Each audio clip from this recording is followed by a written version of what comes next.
E ser atendido aqui, não. Tem isso não. É tudo no cash. E é caro. É caro, é caro.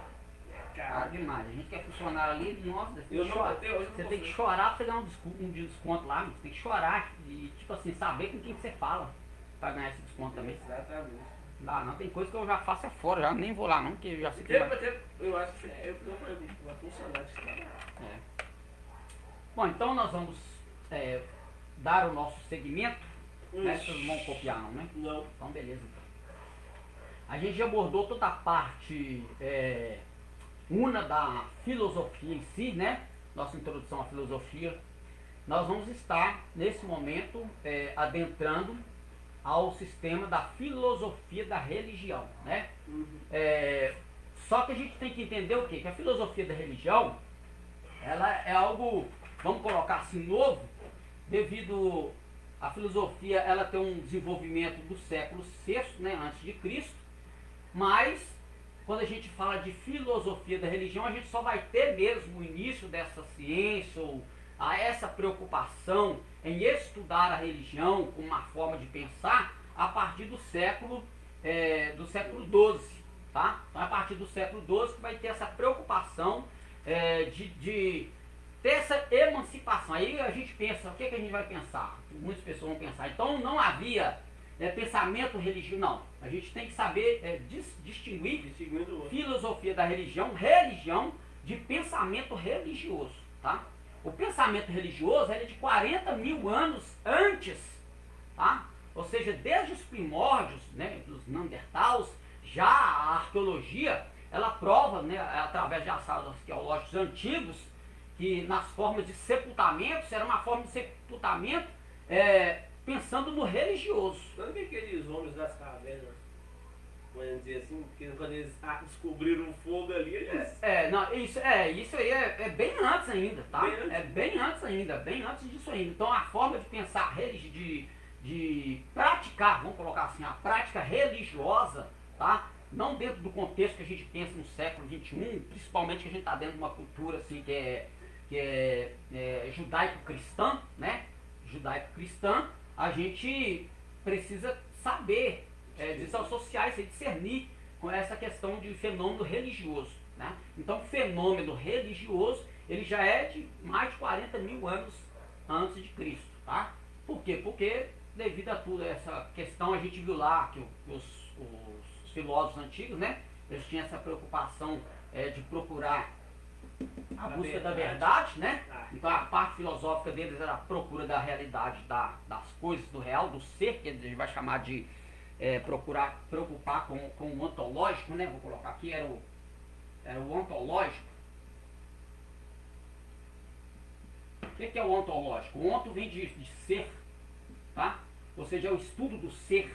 Mas não era questão assim, até quando a gente mexe com os pré-socráticos, eles estão com a preocupação do ser, mas esse ser desassociando do religioso, procurando, como a gente viu lá, né, o caminho de onde que as coisas surgiram, tentando desassociar isso do pensamento religioso, ou seja, da prática religiosa, né, daquela forma da cosmogonia, né, os deuses, através dos deuses que vai surgir tudo, mas eles começam a preocupar, a partir dos filósofos, já com a questão do ontológico, do ser. Mas quando eles estavam preocupando com a questão do ser, não é apenas o ser humano, né, que seria o antropológico, né?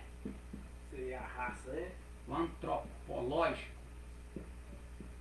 Não era apenas o antropológico, ou seja, o ser humano, tá? Não era apenas o ser humano, mas o ser em si, como a gente vai ver que desde Sócrates, Platão, Aristóteles, eles tinham essa preocupação com o ser, por mais que eles, dentro da forma filosófica que eles estão pensando, procurando essa verdade, na busca dessa verdade, eles tinham contato com o metafísico, tá? Com o metafísico, né? Ou seja, o Platão, nós vimos que ele vai mexer com a questão do demiurgo. Quem que era esse demiurgo? É o arquiteto do universo. Então, assim, na forma que ele pensava nesse arquiteto, que criou todas as coisas, né? Ele está pensando no ser. Ou seja, existe um ser sobrenatural, metafísico, que traz a existência das coisas. A questão do mundo das ideias. Quando a gente vai para o Aristóteles, ele tem essa questão também de um ser, tá? De um ser. Nesse ser aí, ele vai ver que o motor, né? O primeiro motor é aquele que movimenta todas as coisas. Então, ele tipo assim, ele movimenta tudo, mas ele não foi movido por ninguém. Ninguém fez ele mover a natureza, ninguém fez ele mover o cosmos, mas ele moveu. É o que ele chama de primeiro motor. Esse primeiro motor, dentro do pensamento religioso, seria Deus, o divino. Vamos colocar assim dentro do pensamento, né? O divino, é o sobrenatural, é o metafísico, tá? Aquele que está além do nosso alcance, é o transcendente, tá? Ele está além da nossa realidade, é o transcendente. Então eles pensavam, por mais que eles não se preocupavam em tratar só disso, mas eles tratavam questão de religião concernente ao sistema de fenômeno, não de uma religião praticada, tá? Eles pensavam nessa questão, não de uma religião praticada, mas de um fenômeno, através da cosmogonia, tá? Então esse aí vai perpassando, só que aí a filosofia ela vem sendo trabalhada, como nós vimos os filósofos, né? Desde ali da Idade Média, aí nós temos a filosofia sendo trabalhada, nós vamos ter quem? Nós vamos ter o Santo Agostinho de Hipona e o São Tomás de Aquino, né? Eles vão trabalhar esse lado filosófico já, só que agora eles não vão preocupar com a questão da filosofia somente, eles vão preocupar agora também com a teologia, né? Então agora eles estão preocupando aquela questão que nós estudamos sobre razão e fé, então eles estão procurando a teologia, né? Que é Deus, né? Que é Theos, que é Deus, que é o estudo de Deus. Só que eles vão associar, ou seja, né, no pensamento dos filósofos, não tinha como você associar a filosofia com a religião. São fenômenos, vou colocar assim, nesse pensamento, nessa palavra, tá? Entre aspas, fenômenos de estudos separados. Então a filosofia é a razão, a religião é aquilo que mexe com o transcendente, né, com o metafísico. Então o Santo Agostinho e o São Tomás de Aquino, eles vão trabalhar essa questão filosófica, criando o lado religioso na teologia. Então eles criam a teologia, aí nós vemos lá, né, as questões dos trabalhos deles, Cidade de Deus, e toda aquela questão. Então eles vão trabalhar isso, a partir daí então os filósofos vão trabalhar, eles vão procurar onde que pode associar a filosofia com religião. Religião não na questão assim somente agora do fenômeno, de como um povo pensa sobre a existência de Deus, tá? Aí nós temos o que? O fenômeno religioso. Aí vem a questão, todas as religiões creem em, ela vai crer o quê? Ela vai crer no mundo físico e no mundo espiritual, que é o mundo transcendente, né? Transcendente, transcende, né? Transcendente. Ou seja, transcende transcende a esse mundo. Aí depois, essa questão de mundo físico e mundo transcendental, ela vai sendo trabalhada, ela vai sendo questionada. Aí eles vão falar o quê? Eles vão falar sobre o divino e o profano. Quando eles vão falar de profano, eles não estão falando de profanação assim, somente em questão religiosa, mas de profano como o mundo natural, as coisas naturais, né? Ou seja, nós temos o transcendente, e aí na questão deles aqui seria o ascendente, né? Aquele que não consegue, ele só desce, ou seja, é dessa realidade aqui. Então a filosofia da religião, ela vai começar a trabalhar essa questão acerca do mundo físico, que seria o profano, e do mundo espiritual, que é o transcendental, tá? Que é o mundo do divino. Então elas vão, por quê? Porque o divino se separa do humano.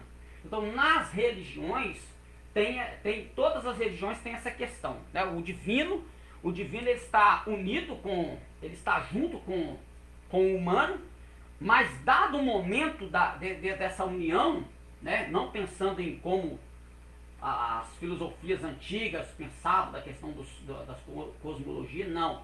Mas no sentido de que o humano e o divino se separaram. Alguém fez alguma coisa que veio romper essa ligação, quebrou, né? Quebrou esse elo entre os dois. E aí a religião, ela precisa, é onde agora alguém vai ter que tomar uma postura para voltar para essa questão, para voltar a essa união entre o divino e o humano. Aí como é que vai chamar isso? Chama-se de religião, que é conhecido como religare. Religare nada mais é do que ligar de novo. Ou seja, a religião é aquilo que liga de novo o divino com o profano, o divino com o humano. Tá? Então a religião, ela tem esse sentido aí. Esse sentido, a grosso modo, é isso mesmo. Tá? É a religar novamente aquilo que foi desligado. Aí nós, em todas as culturas, tá? Todas as culturas têm esse mover. Só que a gente precisa entender o quê? Que nem toda religião ela crê em algo. Mas nem toda religião ela tem Deus. Ah, mas espera aí, mas se toda religião crê, para crer, eu tenho que crer em algo transcendente. Como é que pode existir uma religião que ela crê, mas ela não tem um Deus a que crê? A religião que mais assim coloca isso na cara é o budismo. O budismo é uma religião filosófica. Ela é uma religião de meditação, né? Uma religião de mantra, vamos colocar assim na linguagem deles, né? De procurar o transcendente. Aí alguém vai dizer, mas Buda é o Deus. Não, Buda não é o Deus da religião. Buda é simplesmente... Ele era o mestre dessa religião, podemos dizer ou não? Não, o que é questão? Quando trata-se de Buda, Buda na verdade é o que você quer alcançar. O primeiro que alcançou é Siddhartha Gautama. Quem era Siddhartha Gautama? Ele era um príncipe, tá? E havia uma profecia, né, de que um príncipe lá, da nobreza, ele um dia, ele ia quebrar este elo de nobreza para poder chegar a um estado, vamos supor assim, de conhecer o lado da miséria, o lado do humano. Então, esse pai de Siddhartha Gautama, o que ele vai fazer? Ele vai cercar, ele vai colocar ele num palácio, ele tinha vários, ele vai colocar ele num dado palácio, e ele vai crescer ali só cercado de coisas boas, tudo que a vida pudesse proporcionar de bem-estar para o humano, ele vai fazer isso com o filho. Só que vai chegar um dado momento que o Siddhartha Gautama, ele vai se preocupar. Ele não conhecia o mundo lá de fora. Então um dia ele foge, aí conta a história, ele foge, e aí ele vai conhecer o lado ruim. Então aquela vida que ele vivia de regalia no palácio, lá em exclusão, era lá ele chegou, viu pessoas doentes, pessoas pobres, pessoas famintas. Então ele pensou a refletir essa realidade. Então, o que ele entendeu na mente dele? Que deveria o homem buscar transcender, ou seja, tirar essa vaidade, esse orgulho. Então ele foi aquele que saiu então daquele contexto de luxúria. Ele então vai para as montanhas, e ali ele vai entrar num estado de meditação. Ele vai encontrar na meditação a forma de alcançar o que eles chamam de iluminação. A iluminação. O que seria essa iluminação? É a elevação da alma, é alcançar a virtude. Quando ele está falando de iluminação, é alcançar uma virtude tão... que você passa do natural para o sobrenatural. Então ele se torna o Buda através da meditação. Então, o que o budismo prega? Que você se torna um Buda quando você alcança. Ele foi o primeiro, e se contar dentro da história, foi o único que conseguiu esse feito, né? A gente, claro que é um ato religioso, ela se tornou uma religião, mas ela não tem um Deus. E tem gente que pensa que Buda é o Deus da religião budista. Não é. Buda é aquilo que você alcança na iluminação. É o estado, podemos dizer? É o estado. É o estado da iluminação que você alcança. Que eles vão chamar de nirvana. Isso que eu ia falar. Alcançar o nirvana. Alcançar o nirvana é alcançar a iluminação. É você conseguir fazer com que o seu espírito, a sua alma se eleve de forma tal, para quê? Para quebrar o ciclo, o elo, isso mesmo, o elo, o ciclo, né? Da quê? De quê? Do humano e o espírito. Não, da reencarnação. Pra isso, né? Por que acontece? Quanto mais a pessoa, ela estava num processo de reencarnar, tá? O pensamento deles. A pessoa viveria várias faces da vida. Então, à medida que ela ia vivendo essas faces da vida, ou ela piorava ou ela melhorava. Mas o caminho que ela queria era sempre alcançar a iluminação, melhorar. Ou seja, né, o kardecismo, ele pensa assim, que você pratica um ato de bondade hoje, você pratica boas ações hoje, para que se quando você morrer, na próxima reencarnação, você não será uma pessoa que sofre. Então, dentro desse pensamento, pessoas que estão desfavoráveis na sociedade, são pessoas que na vida passada, eles perderam esse contato com o iluminismo, não conseguiram alcançar uma iluminação, uma perfeição na carne, aí agora eles vieram para sofrer, porque lá eles não praticaram nada de bom. Então, por isso, quando essas religiões que falam de boas obras, é isso aqui, é tentar quebrar esse elo de várias reencarnações, até romper isso. Então, o Siddhartha Gautama, ele conseguiu romper isso. Então, ele viveu fora da sociedade, vamos dizer assim, colocar assim como um eremita, né? Fora da sociedade, e alcançou, ele quebrou esse elo. Então, ele não reencarnou. Ele alcançou a iluminação, o estado do nirvana. Entendi. E é isso que eles pregam, tá? Então, muitas outras religiões têm a mesma visão. Ah, tá, mas e aí? E aí por quê? Porque o budismo, ele tem uma raiz primária. Qual que é a raiz primária? O hinduísmo, tá? Os hindus. Ou seja, olha para você ver o contraste. Da Índia. Da Índia. O hinduísmo, ele já é uma religião que crê em mais de segundo alguma, isso é até meio crônico a coisa, 33.033, não sei quantos deuses.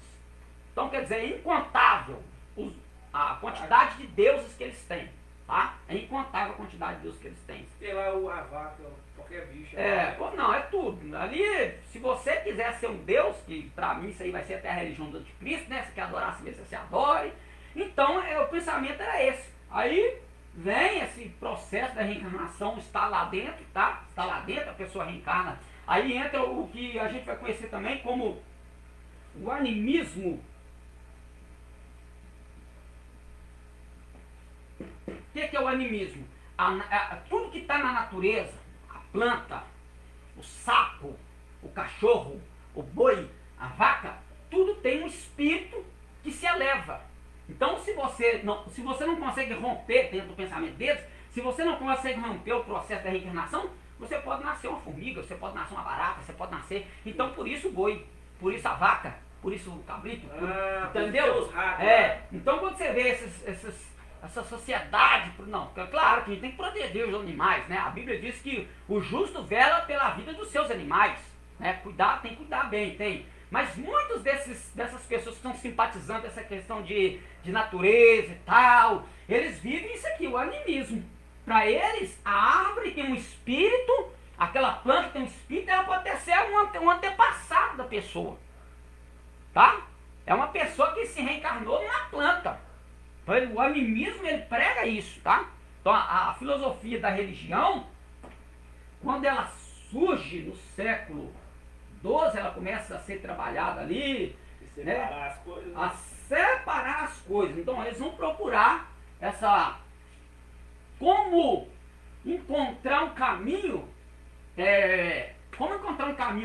da verdade em religião e filosofia.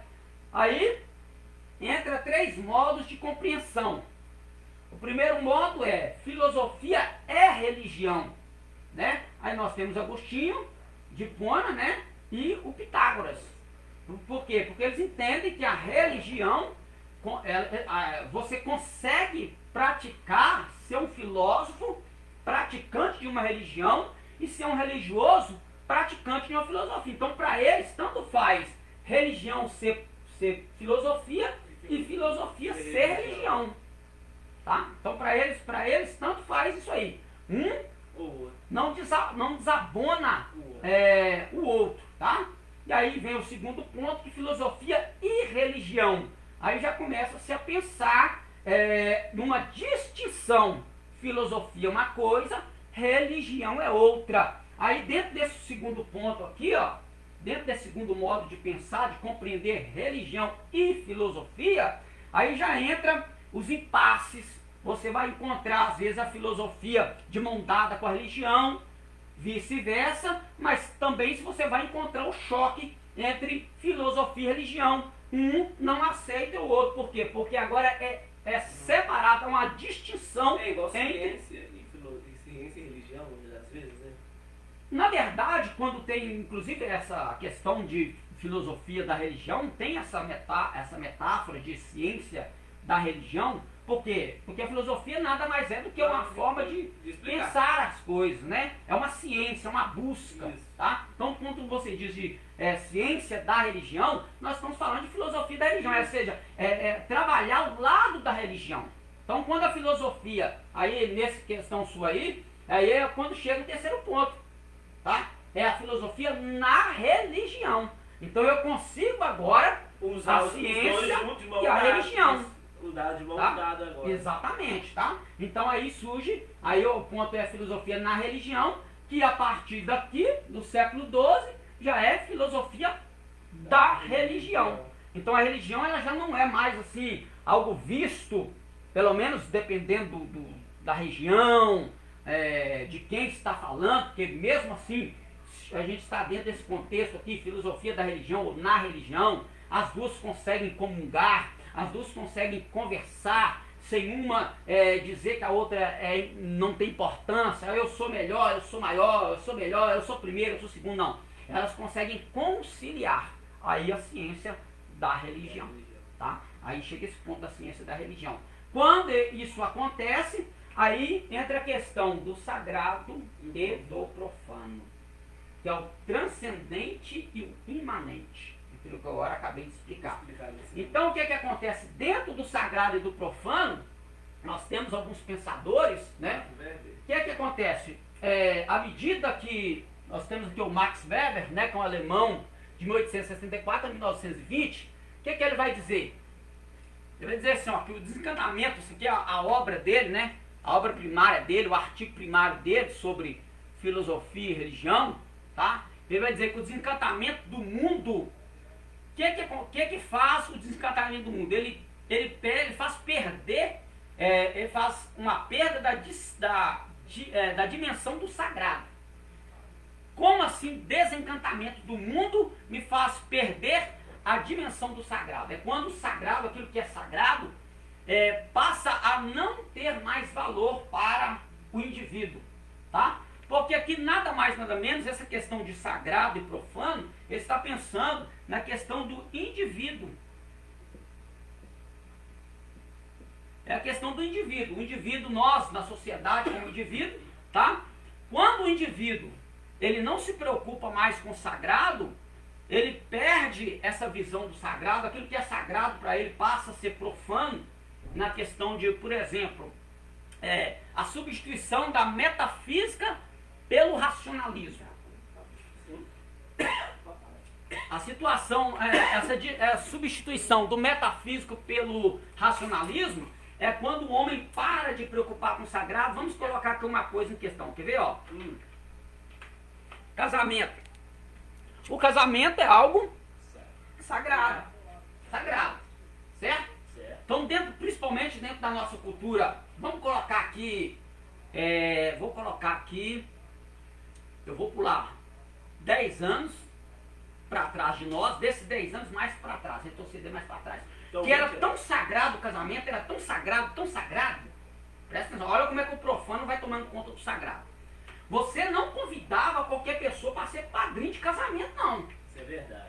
Tá? Você observava se aquela pessoa que você vai convidar para ser padrinho de casamento, se ele era casado, fiel no casamento dele, porque você tinha uma preocupação com o sagrado. Hoje não. Você falava que traz maldição, né? Hoje não. Hoje o profano tomou conta do sagrado, com qualquer um. Às vezes eu já vi pessoas, já fui no casamento, pessoas convidou o amigo solteiro para ser padrinho de casamento dele com a outra amiga solteira, que os dois nem se conhecem, os dois entram de mãozinha dada. Agora, o que é que no sagrado, isso tem de peso para esse casamento? Não tem nada de sagrado, tem de profano, porque os dois eles não se conhecem. Podem ser duas pessoas que talvez estejam numa fornicação. Então não se preocupou com o sagrado, o profano tomou conta do sagrado, né? Quando nós vemos Deus, chega para Moisés, lá em Êxodo 3, se não me falha a memória. Tira a sandália dos teus pés, porque o lugar que você está pisando é terra santa, é o sagrado. Então, Deus não deixando o profano entrar no sagrado. No caso ali, as sandálias. Egípcia. Exatamente isso que eu pensei. É uma sandália egípcia. Tá? Então, o que acontece? Aí as pessoas criam modismos, né? Eu vou no monte, vou entrar no monte descalço. Nada a ver. Nada a ver, não tem nada a ver de pensar em profanação com sagrado. Exatamente. Mas na verdade é o quê? É sacralizar demais algo que não é sagrado. Tá? Mas pensando em questão de profano e sagrado, quando eu digo profano é na questão de não se preocupar com aquilo que é sagrado. Aí o que ele faz? Ele encontra uma substituição do metafísico, daquilo que é transcendente, daquilo que vamos colocar no âmbito aqui, pensamento, religião, filosofia da religião, religioso, na questão religiosa, de divino. Então, ele perde para o racionalismo, é racional, a coisa é racional, não há mais uma preocupação com isso. Não há mais uma preocupação com isso, tá? Aí, nós temos um contemporâneo quase, o Roger Scruton, que de 1944, ele ainda, não sei se morreu esse ano, mas até o ano 44 passado, é bem recente. até o ano passado ainda velhinho, mas está vivo. Até o Foi ano igual o passado. Champ de morrer esse ano. Isso. Entendeu? Está vivo, assim, não tive uma notícia que faleceu, mas ainda se encontra vivo. Então ele, contemporâneo nosso, né? O que ele vai dizer? Que a perda do sentido do sagrado provoca. O que a perda do sentido do sagrado provoca? Ele provoca a perda do sacrifício. Como assim a perda do sacrifício? Busca a satisfação pessoal. Ou seja, dentro de usando o casamento. Dentro de um casamento, qual o sacrifício que há dentro do casamento? O sacrifício é eu fazer a minha esposa feliz ou eu procurar nela a minha felicidade? Não. É eu me preocupar em fazê-la feliz. Não é procurar nela, não. Eu vou casar com a Ângela porque a Ângela vai me fazer feliz. Não é isso, não. É ao contrário. Eu vou sacrificar os meus desejos, eu vou sacrificar as minhas vontades, eu vou sacrificar o meu tempo em prol de fazer a minha esposa feliz. E aí, o que acontece dentro disso? Quando essa parte do sagrado deixa de existir, ele vai provocar isso. Então eu vou preocupar comigo mesmo. Eu vou preocupar com a busca da satisfação pessoal. E hoje, voltando aqui para o nosso âmbito religioso, nós encontramos essa perda do sacrifício dentro do nosso âmbito religioso. Vamos colocar no nosso contexto, né? A gente está falando de filosofia da religião, mas dentro do nosso contexto, essa busca pelo sacrifício de se sacrificar em prol de outrem está perdendo. Principalmente os neopentecostais, que colocam acima que, na verdade, é o meu prazer, né? Em primeiro lugar, né? É o prazer pessoal. É o prazer pessoal. Neopentecostal vai ter. Neopentecostal são. Vou citar. Vou falar os nomes aqui. A do Chapelão lá. Valdomiro. Edir Macedo. Soares. Eles são neopentecostais. Ou seja, eles fazem uso dos dons espirituais. Mas o que eles pregam? O que essas denominações pregam? A satisfação pessoal. Então você vem, que eu vou te dar uma água do Jordão, você vai tomar um banho da água do Jordão, vai chegar um casamento bom para você. Vai chegar um carro novo para você. Vai chegar uma fazenda para você. Então a satisfação é o prazer pessoal. Não há um sacrifício da sua parte em você procurar o bem-estar do outro. Mas o seu próprio bem-estar, você não vai a esse local sagrado, a este lugar sagrado, para buscar um sacrifício da sua pessoa para beneficiar outrem. Não, eu tenho que ser o beneficiado. Ô pastor Valdir, vem minha memória aqui, essa questão do sacrifício, até o próprio Jesus já falava no Novo Testamento, né? Quem quiser seguir a mim, tome a sua cruz. E siga-me. E siga-me. É isso aqui. É isso aí, o sagrado. É o sagrado. Então assim, você tem que se sacrificar para alcançar lá. Entendeu? Porque Jesus se sacrificou por nós. Exatamente. né? Tem raciocínio. É aí que tá. Então o Roger Stroke, ele pensa nessa questão aqui de quando a pessoa passa de preocupar com o sacrifício dela, ela se colocar no lugar da outra pessoa. Tá? Então ele perde o sentido do sagrado. Isso aí já se tornou algo profano. Tá? Então isso acontece demais. Quer ó? Tem coisa tem coisa que a gente não quer falar. Mas eu tô aqui pra ouvir. Vamos pensar aqui, ó. Eu não posso falar não, porque a pessoa não vai ver não. A pessoa não vai ver. Eu sei que ela não vai ver, porque ela não assiste minhas obras. A pessoa ligou pra Ângela e perguntou: ô missionário, vocês trabalham com libertação? A Ângela falou assim: não, a gente trabalha com libertação. Só que o que acontece? A gente não está com congregação aberta. Então a gente não está naquela brecha para chegar lá e enfiar a cara. Né? Mas qual foi a proposta? Não, vamos no lugar, vou te levar no lugar, e aí eu vou com você, a gente faz uma campanha lá. Então você quer lá, pensar na pessoa. Se a pessoa, não, eu queria algo mais restrito, é mais assim. Então, quer dizer, a pessoa não quer se sacrificar. Isso acontece muito, as pessoas não querem pagar o preço. Ora por mim, você ora. Jejua por mim, você jejua. Faz uma campanha em meu favor, você faz campanha em favor de alguém? Entendeu? Entendi. Assim, pensando nessa coisa. Então a questão de muitas igrejas pentecostais, agora o pau vai quebrar pro nosso lado. Muitas igrejas, não sou contra campanha. Desde que essa campanha ela seja bíblica e ela não traga uma heresia em si, porque muitas campanhas pentecostais elas são heréticas, tá? Elas são moldadas pela heresia. Espada de fogo. Tapete de fogo, tapete vermelho no sangue de Jesus, o manto vermelho pendurado na cruz, igrejas pentecostais fazendo esse tipo de coisa. Isso é profanação do sagrado. Isso é. Tá? Mas qual que é a finalidade das campanhas? Depende do... Não, a finalidade das campanhas pentecostais, eu vou falar porque eu já mexi com muita campanha. A finalidade da campanha, ela tem a finalidade do sagrado? Tem. Mas ela tem a finalidade também pessoal do lugar. A finalidade do sagrado é trazer o mover de Deus para a vida de quem vai participar da campanha, mas ao lado pessoal é te manter dentro da igreja. Então se eu ponho 7 elos, a pessoa fica presa ao 7. você tem a obrigação de 7 sexta-feira.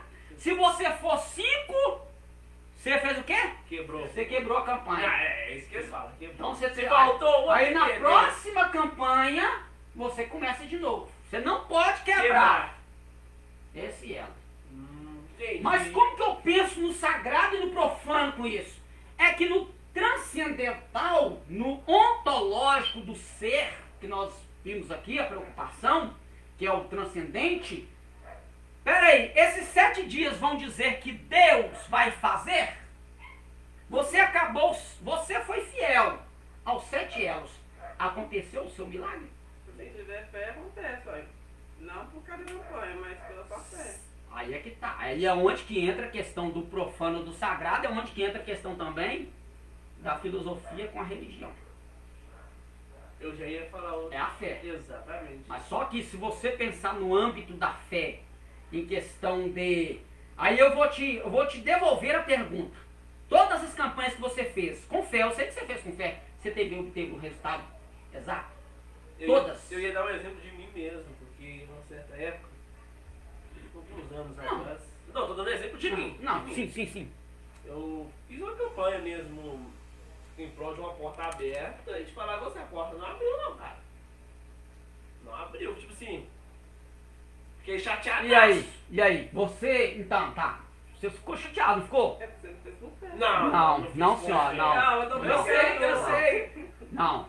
É onde que a gente vai Aí trabalhar. razão, né? Quando a gente vai falando em teontologia, quando a gente entrar em teontologia, que a gente vai estudar isso, teontologia, que é estudo do ser de Deus, teontologia, é onde que entra a questão se Deus vai realizar porque você teve fé, ou se Deus não realizou porque você não teve fé, ou porque Deus não achou provável te atender naquele momento. Deus vai te responder? Vai. Vai. Mas só que você quer de Deus o quê? Porque a Bíblia diz que Deus é o sim, que nele nós temos o sim. Mas o nosso Deus também é um Deus de não. E é muitas vezes nesses O não. problema é que o profano, vou colocar aqui, o que profana o sagrado, é achar que Deus sempre vai te dizer sim. Você foi condicionado a um ato de que se você fizer, Deus é obrigado a te atender. Isso que eu ia falar agora. É o profano tomando conta do sagrado. Então Deus não tem opção, Deus não tem que querer nada. Ele não tem vontade própria, no Tá? caso. Aí vamos lá pro salmo. Hoje o pastor Paulo citou esse salmo hoje lá, quando a gente estava conversando. Falando sobre essa questão de Deus ser misericordioso e nos abençoar. Aí tem um salmo que diz assim: deleita-te no Senhor e Ele satisfará o desejo do teu coração. Deleitar-se no Senhor é agrada-te do Senhor. Esse agrada-te do Senhor não é você ficar satisfeito com Deus, é você agradar ao coração de Deus. Então quer dizer que se você não obteve a resposta, isso é o profano tomando conta do sagrado. Se você não obteve um favor de Deus, que é imerecido, nós não merecemos nada, mas é por bondade divina e misericórdia, Ele fez. Se você não recebeu, é porque você não agradou a Deus? Não. É porque você está em pecado? Ah, irmã, você não recebeu a sua bênção porque você está em pecado. Lógico. Quantas vezes a gente já escutou pessoas falando isso de outras pessoas? Ó, fulano está assim porque está em pecado. Hã? É a primeira coisa que eles falam. É o profano tomando conta do sagrado. Então a sacralidade, ou seja, o sagrado, ele não está sendo considerado no âmbito que o ser, que Deus está. Ele é transcendente, né? Ele age. Por exemplo, Deus é o Jeová Rofka. O Jeová Rafá que eles falam, mas na verdade é Rofka que fala, tá, no hebraico. Ele é Jeová Rofka, aquele que cura, nele está a cura. E ele falou que nenhuma dessas pragas te alcançarão. Eu sou o Deus que te cura, que te sara. Tá? Tá, e aí? Você, então, tem que morrer 100% com saúde. É isso que o sagrado, que o profano faz com o sagrado. Ele tira o sagrado e diz que você não pode ter doença, não pode morrer doente. Aí eu vou para a Bíblia. Eliseu curou, ressuscitou, desceu fogo do céu, viu o cavalo de fogo, viu o carro de fogo, morreu de quê? Não. Veio de uma doença. Uma doença mortal. Não fala o que foi. Não, uma doença mortal. Mas morreu. Porque estava em pecado? Não. Tanto é que estava no sagrado, que os ossos dele ainda tinham unção para ressuscitar um morto. Aí o cara tem unção no osso para ressuscitar morto, mas não tem unção para curar a doença que estava nele. O sagrado. Então a gente precisa entender separar essas coisas. Separar. Então o pensamento filosófico, filosofia da religião, é saber que a sua fé é inabalável. A sua fé tem que ser inabalável. Mas ela é inabalável no momento que você está na lona, no chão. É aí que está a questão entre profano e sagrado.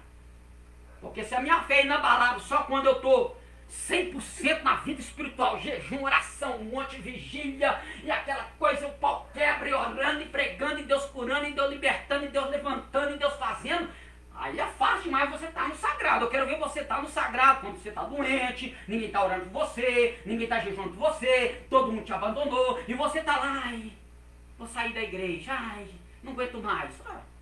Aí é o profano tomando conta do sagrado. Então a nossa fé, na verdade, ela é uma fé. Tem um religioso que ele usa essa expressão de fé inteligente. Claro que quando ele fala de fé inteligente, ele não está falando de uma fé que te move, ele está falando de uma fé que te faz sacrificar, mas só que quando ele fala de uma fé inteligente para sacrificar, ele está pensando nele. Porque a campanha dele vai beneficiar a ele. Pode alguém receber uma cura, um milagre numa campanha? Pode. Eu não estou falando que não pode. Não estou falando que não acontece milagre. Acontece numa campanha, acontece milagre. Mas ela não vai acontecer com todos. É o que Jesus vai dizer. Haviam várias viúvas em Israel nos tempos de Elias, mas a nenhuma outra foi enviada, senão a Sarepta de Sidom. Haviam vários leprosos no tempo mas nenhum deles foi curado, senão Naamã, Ciro. dentro de Israel, cheio de gente leprosa, lá na cidade de refúgio, Deus vai e cura um Ciro. O cara, aquele idólatra, não merecia nem entrar em Israel. E aí? E aí tem gente, ele converteu. Não converteu, porque ele vai falar para ele dizer assim, ó, me perdoe, meu senhor, quando o meu senhor, o rei, entrar na sua cama para se curvar ao seu Deus, eu me curvar com ele. E se é um homem que converteu se curvando, se fosse mesmo, tivesse se convertido mesmo, ele faria como Sadraque, Mesaque, abaixei na mão. Eu não, Deus de Israel que me curou. Lá em Israel tem Deus, aqui não tem não. Não seria essa a postura dele? Mas é o profano e o sagrado. Ali Naamã, ele se preocupou com o sagrado, mas não no sagrado do Rio Jordão. Que tanto que ele vai dizer assim, ó, o Arfá, o Abana não são porventura melhores rios. Então ele viu, mas ele viu o sagrado lá na Síria. Ele não viu o sagrado lá em Israel. Tá? Por mais que a cura veio de lá. Ele se converteu, mentira pura. Ô, glória! Então, sagrado e profano, tá? Então a fé, tem que ter fé? Tem que ter fé. A fé é algo sobrenatural. Fé não se explica. Aí o que acontece? Nietzsche, um alemão de 1844 a 1900... Alemanha, tem jeito. Mas é lá, não adianta. Tudo que a gente recebe, tudo que a gente aprende é o que a gente recebe de lá. Não tem Se jeito. a gente não aprender a pensar, né, a gente tem bons filósofos brasileiros, a gente tem. Só que eles não são propagados. Por quê? Porque o caminho da filosofia vem dos gregos, parte dos alemães, parte dos europeus, entendeu? Jeito. Então não tem jeito. O Brasil nessa época Você tem que ter fonte. Então você tem que ir de fonte. Então as fontes são essas. Então esse Nietzsche, né? Olha o que Nietzsche vai dizer. A religião judaico-cristã criou uma moral de rebanho, onde os seguidores aceitam de forma pacífica essa moral. Ou seja, o que ele estava querendo dizer? Que a religião judaico-cristã, no caso, o judaísmo e o cristianismo, nós, os pentecostais, nós, os cristãos, né? Que digamos em Cristo, o que ele está querendo dizer aqui? Que nós não pensamos. Nós somos guiados. Isso que eu ia falar agora. Aqui, ó. Igual o cabeça. Isso, é isso, a visão dele é essa. Por isso que ele vai dizer que é Rebanho. um rebanho. Cadê? Aí, ó. Aqui, ó. Isso. Rebanho. Eu pensei na hora aqui, ó. Somos meio que. Mas se a gente for olhar, a maioria hoje, atualmente, você prega mais essa questão aqui mesmo, né? O que eu falei na aula passada aqui? Que pastor não gosta de quem? Do porquê? De quem questiona. Por quê? Por quê? Ele não gosta, tá? Por quê? É Então, a mesma coisa lá do aí profano o sagrado, aí em busca dos prazeres pessoais, em né? busca dos prazeres. Porque coloca aqui e faz uma mega propaganda no negócio e a pessoa acaba meio que condiciona esse pensamento, né? Então a religião da filosofia ela vai tomando esse caminho, né? Aí qualquer outra coisa que o Roger Scruton diz aqui, que essa substituição, né? Ou seja, a perda do sentido do sagrado, ela provoca o que também? Ela provoca também a perda dos ritos de passagem. Então, celebrações e ritos religiosos. Como assim ritos de passagens? Observemos a questão, quer ver? Onde o profano vai tomando conta do sagrado. Vamos colocar o batismo. O batismo, você não chegava na igreja e era batizado hoje não. Eu já vi as igrejas que você aceitou Não. Jesus. É agora. Isso, Traz aí, ó. Traz a água aí que é agora. é agora. Não, tem um tanque ali atrás ali. Tinham cuidado com o sagrado aqui, ó. Tinham cuidado. Tinha. Você tinha que primeiro Pré-batismo. congregar, ter pré-batismo, discipulado, viver uma vida de oração, de testemunho, para depois batizar. Demorava mais ou menos um ano pro cara batizar, né? Até mais. Dependendo da igreja. Até mais. E isso fazia o quê? Com que o sagrado entrasse no coração das pessoas. As pessoas se preocupassem mais. As pessoas tinham medo de pecar.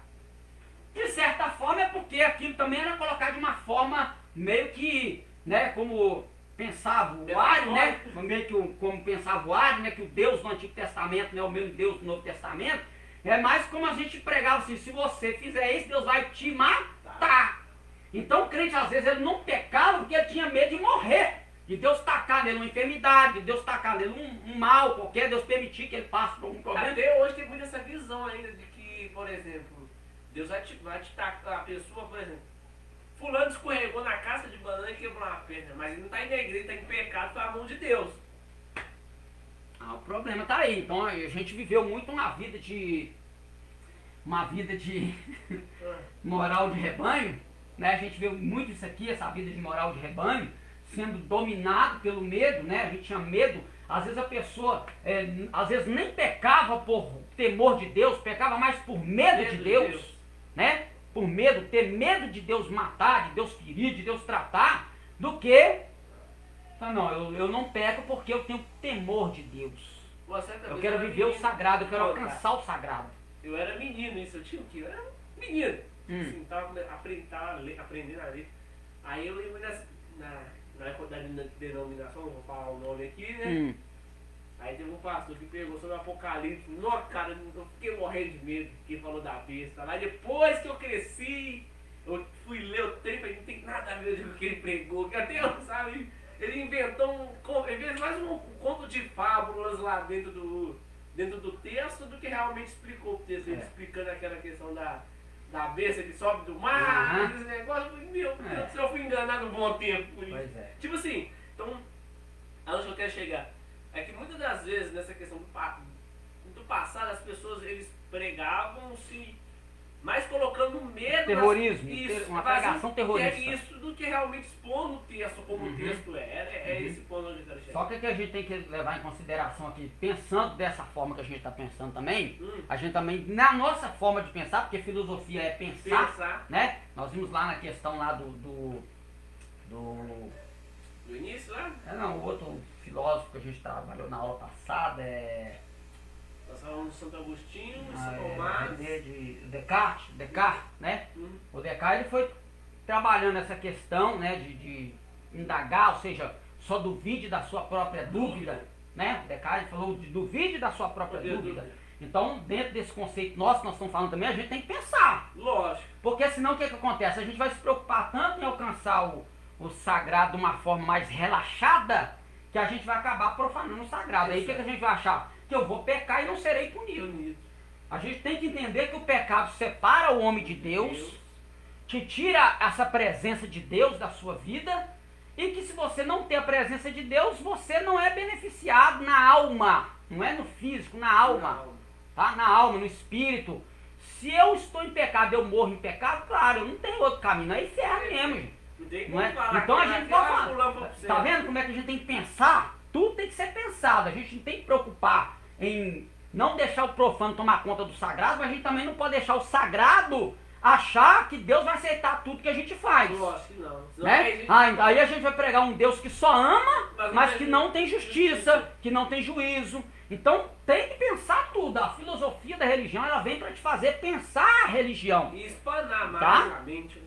Claro que ela não vai pensar, a filosofia da religião, ela não pensa a religião como um segmento, um ramo. Por exemplo, a gente está tratando aqui de judaico-cristã.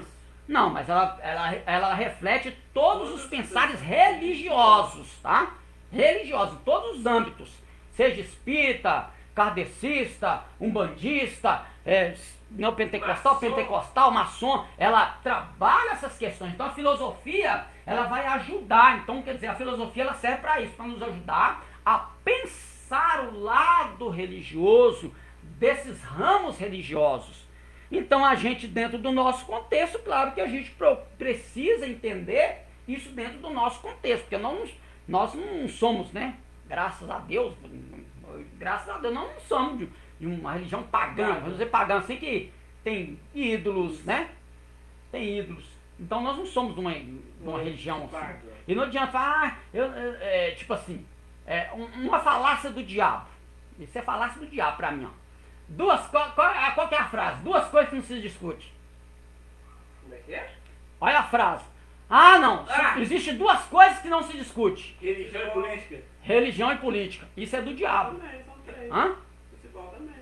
Não, Agora tem a terceira, né? É, uai. Tem a terceira. Mas vamos tirar o futebol. Agora o futebol é novo, tá? Vamos colocar antigamente. Mas esse ditado esse negócio nem existe. Tem que Isso é do discutir, diabo, porque se lógico. você não discute, você não pensa. Se você não pensa, você é dominado. Então, se você não discute política, você é obrigado a aceitar a prática política agora. Agora, aquela que está dentro do nosso país, então eu não posso questionar essa forma política. Aí vira Eu não tenho direito. Aí pronto. Vira um Aí aqueles países lá, comunismo. comunistas lá, que o cara, o camarada, ele tem o Teve o Kim Jong-un, Kim Jong-un, Kim Jong-un, o cara é um deus. ele acabou de aprovar lá agora, domingo, que não pode vestir calça, nem usar calça jeans, Uhum. e não pode usar uma camisa de estampa, e tem um corte de cabelo lá que ele proibiu lá. Ué. Ele proibiu. Você não pode ler jornal de fora com noticiários de outros países. Você não pode assistir programas de outros países. Você só pode assistir o programa que o sistema deles colocam, que é um sistema dominante de lavagem cerebral, para te colocar a pensar como ele pensa, que ele é o governador, ele é o governante, ele que manda. Se você for contra qualquer ponto que ele colocar, a sua cabeça rola. Você pode sair do país. Se você sair do país e começar a propagar, ele vai te procurar e vai te matar. Tá? Ele tem seguidores fanáticos e ele acabou se tornando, o sistema dele acaba se tornando uma religião. Tá? Que os imperadores das dinastias chinesas antigas eram imperadores que eles eram assim. Então nós temos esse fenômeno religioso também dentro dos egípcios, né? Que eram os faraós do Egito. Os faraós do Egito, o que eles diziam? Como as pessoas tinham o medo do sol como Deus, então o que a religião egípcia fez? Não, já que para eu poder dominar o meu povo, eu vou dizer para eles que eu sou filho do Ra. Eu sou filho do Deus Sol. Então, se eu sendo filho do Deus Sol, eles não vão poder falar contra o meu modo de governo, nem contra mim, porque senão eles vão morrer queimados. E era dessa forma que o pensamento religioso egípcio dominava a sociedade, a população em si. Então,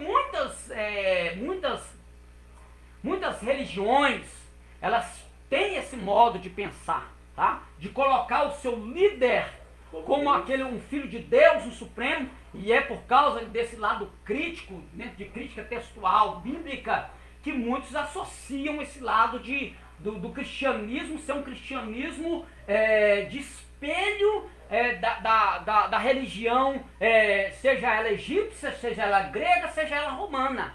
Por quê? Porque tem essa figura do Deus Sol e do Deus Filho. Aí entra depois a deusa Mãe.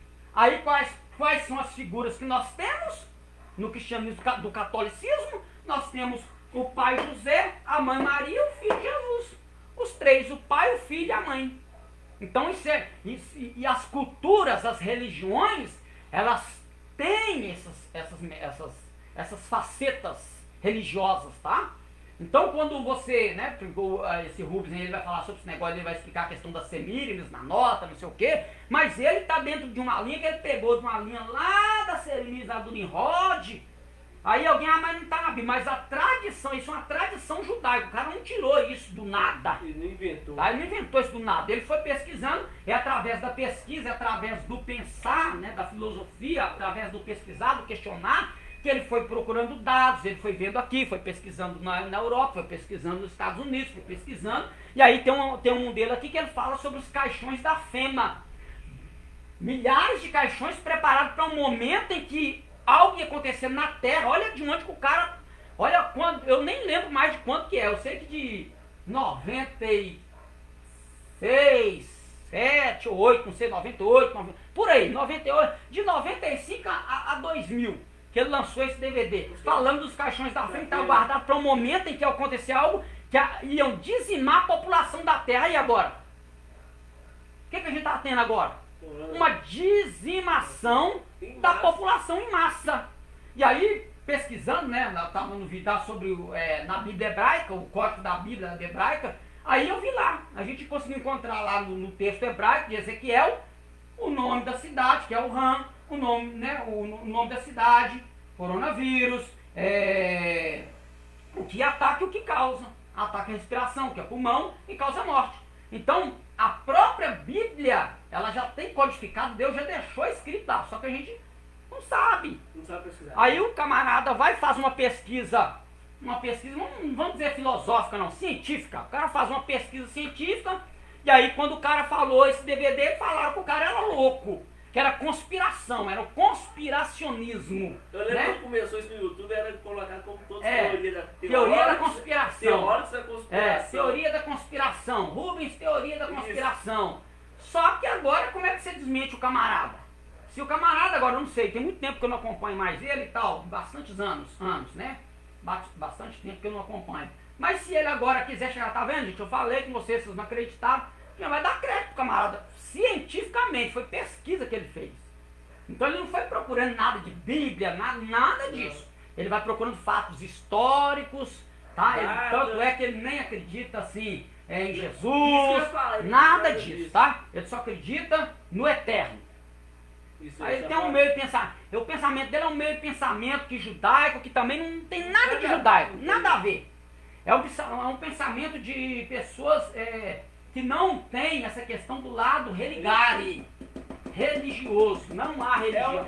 E esse movimento cresceu bastante ultimamente no país, né? De pessoas que não assim, que, por exemplo, eles mesmos falam, eu acredito só no eterno. Tá, beleza, mas que eterno? Eles não dão uma explicação de onde que surge, de onde não, tem um surgimento, é o judaísmo. O judaísmo? Essa questão do eterno, de falar o eterno, ela vem do judaísmo, da questão de não profanar o nome de Deus, não profanar o sagrado. Entendi. É o profano não tomar conta do sagrado. Então, os judeus da atualidade eles estão usando essa expressão, o eterno, estão usando a expressão Hashem, que é o nome, que significa o nome, para não falar o nome, às vezes nem usar um nome mesmo, que a Bíblia lá que é Elohim, Adonai. Alguns vão falar Adonai, mas você vai ver que esses que falam Adonai, que falam Elohim, vão falar o eterno, vão falar o Criador. Então é dentro desse âmbito, isso vem do judaísmo, tá? Isso não é coisa que não, o cara tirou do nada, que essas pessoas estão falando o eterno, não, é por causa do judaísmo. Tem uma raiz judaica, tá? Entendi. Ela tem uma raiz judaica, ela não está errada. Entendi. Ela não está errada, é para não profanar, não levar o profano para fazer do sagrado profano. Entendi. Dentro do que nós estamos aqui falando, tá? Em questão de religião, casou dentro do que nós estamos falando. Entendi. Tá? Onde que eu estava mesmo? Falando da teoria da conspiração. Então houve tudo da isso. linha de pensamento. Linha de pensamento. Então, quando nós estávamos aqui trabalhando na nossa questão de pensar a fé, né? Ter uma fé racional.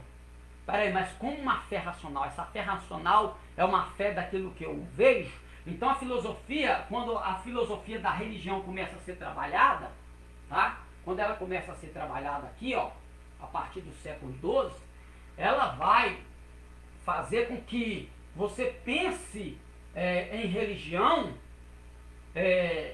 até um dado momento. A filosofia ela vai te levar a questionar, a pensar a religião, mas ela vai te conduzir a uma porta. Qual porta? A porta da fé. Através da razão você vai chegar na porta da fé, só que quando você chegar na porta da fé, você não vai ter como você levar esse pensamento filosófico de razão com você. Por quê? Porque a fé é algo metafísico. Ela não está no âmbito de ciência palpável, não está no âmbito dos sentidos, do mundano, ela não está aqui. Ela é algo que transcende, ela é sobrenatural. E a filosofia não pode trabalhar o lado sobrenatural, por quê? Porque o lado sobrenatural, a ciência, né? A ciência precisa fazer o quê? Ter um objeto de estudo, algo que possa ser observado. Então você não consegue observar o divino como Deus, você não consegue observar Deus, porque Deus é transcendente, Ele é espírito, mas você consegue observar o movimento.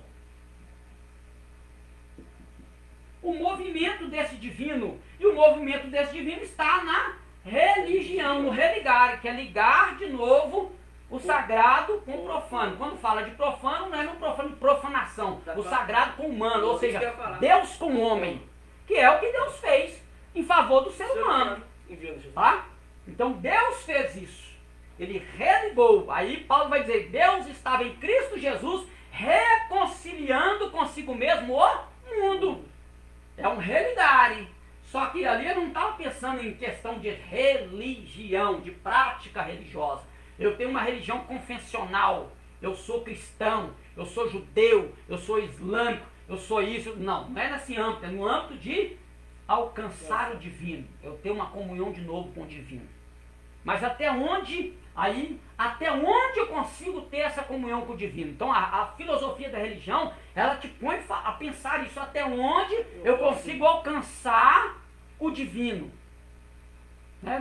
Quando nós trabalhar sobre teontologia, o ser de Deus, a gente vai pincelar essa questão também. Né? Que nós não conseguimos, nós não somos transcendentes, nós não conseguimos ir. Aí o que é que Deus faz? Aí Deus entra numa questão de imanência.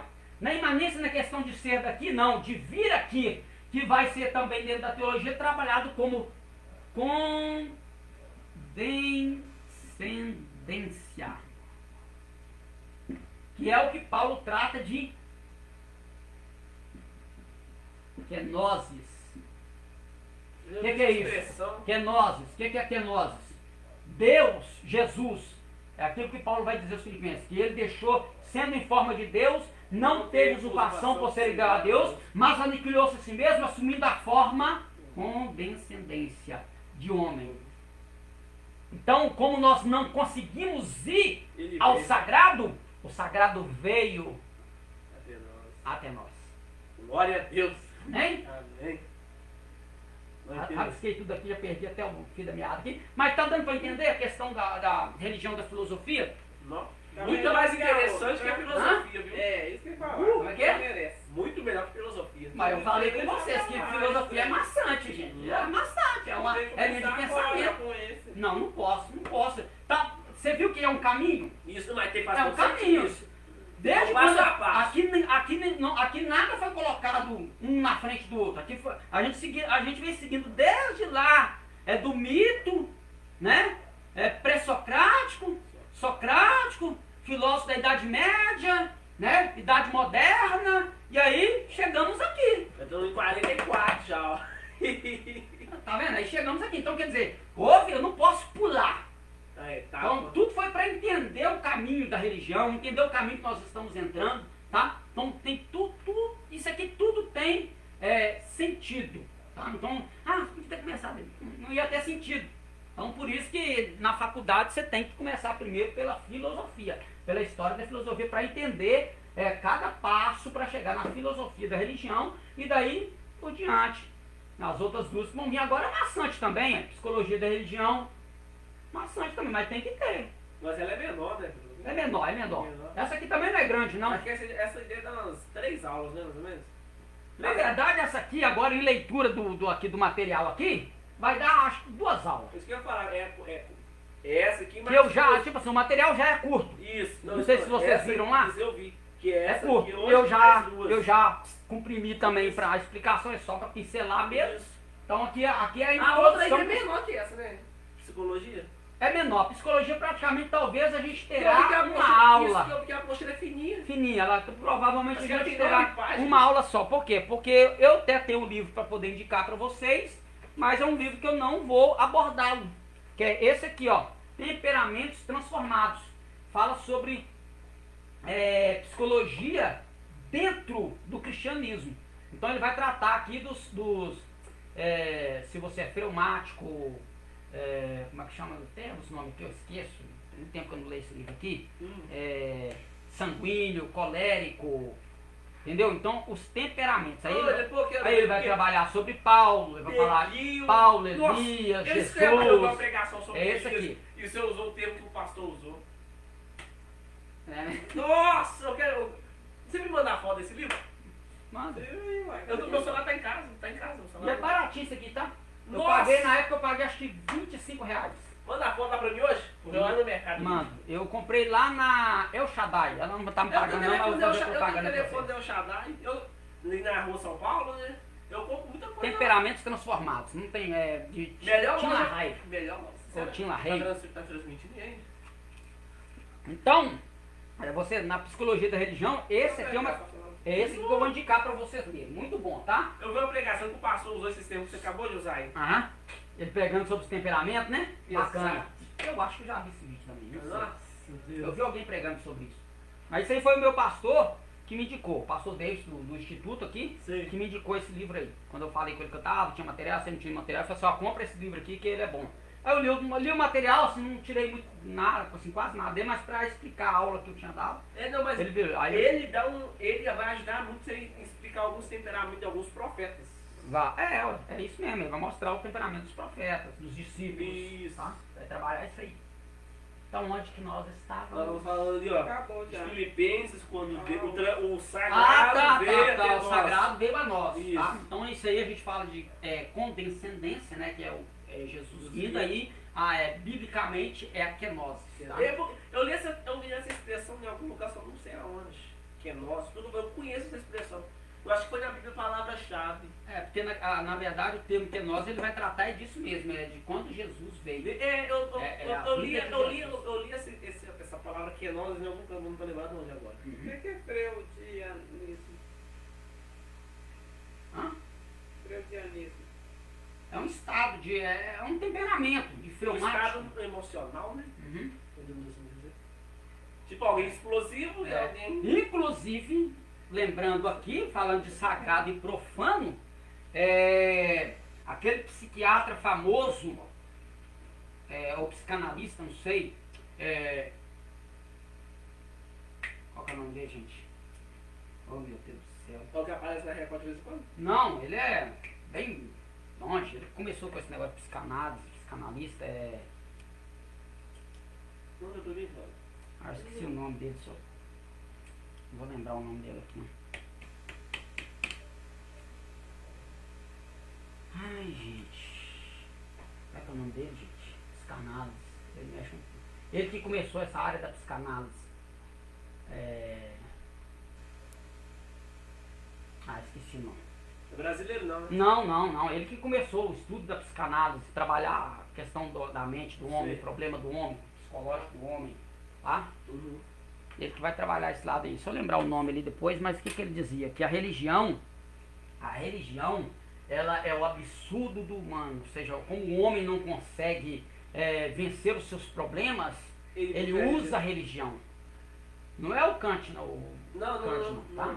Eu sei que O Marx, não, o Marx. Eu já vi eu li alguma coisa a respeito disso, uma frase, mas era tipo querendo denigrir o cristianismo. Era uma frase. Então ele fala isso. Ele fala que como o homem não consegue vencer as suas angústias internas, Aí, ele procura a religião isso. para tentar aliviar Isso. esse lado psicológico dele, entendeu? Entendi. E É aí- como se fosse uma válvula de escape, né? Aí, vou citar ele quando a gente for trabalhar, que eu vou ter que ler sobre de novo, aí eu vou lembrar o nome dele. Então aqui o rito de passagem estava falando de batismo, né? Você vê que eu de batismo, a gente E vai nós falar, falamos de batismo, né? do livro Falando de sagrado. batismo, Isso. questão que as pessoas tinham essa preocupação, hoje não. Hoje você chega ali, hoje tem batismo, quem quer batizar? 100 pessoas. O cara tá tomando uma. O cara deixa nem segura aí. converteu. Era uma ali Não, eu batizar. quero batizar, batismo, tá bom. Isso é meio que. Por quê? Porque é o profano Profano. sagrado. Por quê? Porque se for procurar dentro do texto, alguns vão forçar os textos. Mas o eunuco aqui não passou por um prebatismo. Quem disse que ele não passou? Não tá escrito lá. Não tá, mas ele passou. Qual foi o prebatismo que ele passou? Ele estava vindo de onde? Já vindo da. Jerusalém. Jerusalém. O que estava acontecendo em Jerusalém? Fecha, Pentecostes. A festa. E o que ele estava lendo? O livro de Isaías. O livro de Isaías. Estava falando de quem? Isso, batismo. Não, Não, estava Jesus, falando da Jesus. pessoa de Jesus, Jesus. né? Porque veio como matadouro. Então ele estava falando disso. Só que ele não entendeu. Ele está falando de quem? Dele mesmo ou de algum outro? Aí começou Filipe a explicar sobre Jesus. Aí, tu crê que Jesus é o Filho de Deus. Então batizou. Mas ele já vem dentro do judaísmo, e o judaísmo tem o quê? O judaísmo tem a prática do Isso batismo. que eu ia falar. A prática da imersão. Tá? Essa prática de imersão, ela não é do cristianismo, ela vem do judaísmo. Qual a corrente qual a escola judaica no período de Jesus que trabalhava essa questão? Eram os fariseus e os essênios. Jesus e João Batista, segundo a história, ele teve contato com os essênios no deserto. Porque os essênios eram um povo que eles se preocupavam com a santidade de Deus, com a santidade da Torá, que eles saíram da sociedade e foram para os desertos. Então, segundo a história judaica, João Batista ele fez parte da escola dos essênios. Primeiro ele saiu da escola de Hilel, de onde Jesus fez parte, que pregava essa imersão, tá? Essa imersão, esse banho de passagem, esse ritual de passagem através do banho, tá? Aí colocando aqui, os gregos também tinham essa prática, tá? O tanque de Betesda, eu vou explicar para vocês o anjo do tanque de Betesda quando chegar lá, que não tinha anjo, por que a água movia, vou explicar tudo. Então tinha toda essa questão, eles tinham esse ritual também. E aí? Eu vi. Só que o eunuco participou, que ele vinha, ó, tempos, por que então que ele não passou pelo rito lá, de passagem das águas lá? Por quê? Porque ele entendia a palavra ainda. Não, não é isso não, ele já era lá, já ia lá, ó. Ele era eunuco, mas ele já ia em Jerusalém todo ano, na festa ele ia para Jerusalém para celebrar a festa. Ou seja, para você celebrar uma festa entre o povo daquela época, você tinha que ser um prosélito. O que é um prosélito? É uma pessoa de outra etnia, ele queria praticar o judaísmo, mas ele não era judeu, mas ele era aceito a praticar a religião judaica da época de Jesus. Então isso chama-se proselitismo, seria como se ele converteu-se. É o que o judeu chama de, o judeu vai chamar de, acabou a água da espuma, o judeu vai chamar de techuvá. O que é techuvá? É um retorno. Você estava longe de Deus, o caminho que você estava trilhando era longe do eterno, aí você resolveu retornar, você se converteu. Você está mudando de direção, você estava indo para longe do eterno, você fez um retorno, você praticou uma techuvá, você está voltando para as origens do eterno. Então é isso que acontece. Então dentro de um ritual de batismo é uma techuvá que a gente está praticando, tá? Só que o sagrado perdeu lugar para o profano. Não tem preocupação mais. Mas o eunuco ficou aquele tempo todo. Todo ano ele ia. Por que não? Ele se questionava. Mas ele se questionava e ele deixou de estudar? Não. Não. Por quê? Porque era lido a Torá nas festas, era lido na festa do Pentecostes, né? Aí depois vinha a festa do Yom Kippur, que era o momento da redenção ou da expiação, onde os judeus ele seria como se fosse montado um tribunal de Deus, e nesse tribunal Deus ia julgar o pecado do povo, o pecado daquela pessoa, então ele seria absolvido nesse Yom Kippur. Então ele praticava, ele ia para essas festas também, confessar os seus pecados, ser julgado por Deus, para ter uma absolvição e continuar no caminho do eterno. É isso. Então isso era praticado, aí lia-se o livro de Esté, lia-se alguns livros apócrifos, e por aí vai. O cara não conhecia nada, só porque ele não entendeu o texto, ele queria saber de quem estava falando. Mas por que ele estava lendo aquele texto? Porque os judeus, eles estudam, eu já falei isso aqui, eles têm um estudo sistemático da Tanar, que é o Antigo Testamento, que chama de... E é um dos livros mais, assim, lidos de Isaías, né? Paraxá. O que é uma paraxá? Significa porção. É uma porção semanal. E é uma porção que cai justamente nas festas. Quando Jesus entra em Lucas capítulo 4, que Jesus pega o rolo e lê o livro do profeta Isaías, e achou o lugar que estava em cima, mas ele achou porque ele procurou? Não. Porque era aquele texto que tinha que ser lido aquele dia, e Jesus, para cumprir aquele texto, ele vai ler aquele texto, tá? Porque ele era um visitante naquela sinagoga, e os visitantes, eles têm primazia, principalmente sendo um rabino, ele tem a primazia do organizador da sinagoga e dar para ele o direito de ler a paraxá do dia. Jesus estava lá, Jesus vai ler o texto e vai dizer: o Espírito do Senhor Jeová é sobre mim, né? Porque ele me ungiu, vai falar todo o texto, cerrar o livro, entregar e dizer: hoje cumpriu essa escritura. Ah, como assim cumpriu? Eles não entenderam. Por que é que Jesus não leu aquela paraxá nas outras festas? Porque era aquela que tinha de ser lida naquele dia. E ele: é hoje que eu vou fazer cumprir isso aí. Então eu vou lá, eu vou ler, eu vou falar: hoje cumpriu, aqui está aqui, ó. Sou eu. Ungido aqui. E eles não entenderam, né? Não. Alguns não, outros sim. Aí começa alguns seguidores, outros querendo apelejar, mas outros aceitando. Então, sagrado e profano.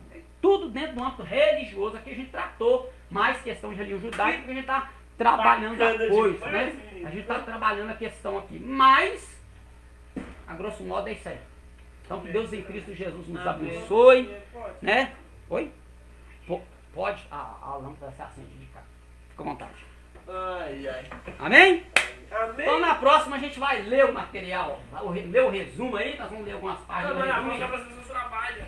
Ah, isso, dia 15, a próxima agora. Já olhei. Tá? Vocês podem trazer o trabalho já para para apresentar. Aí na outra, permitido o Todo-Poderoso, a Acho gente que vai dá pra fazer dar isso de uma seguimento. pessoa, dá não? Trabalha a aula. Aí vai depender da desenvoltura de vocês, né? Fica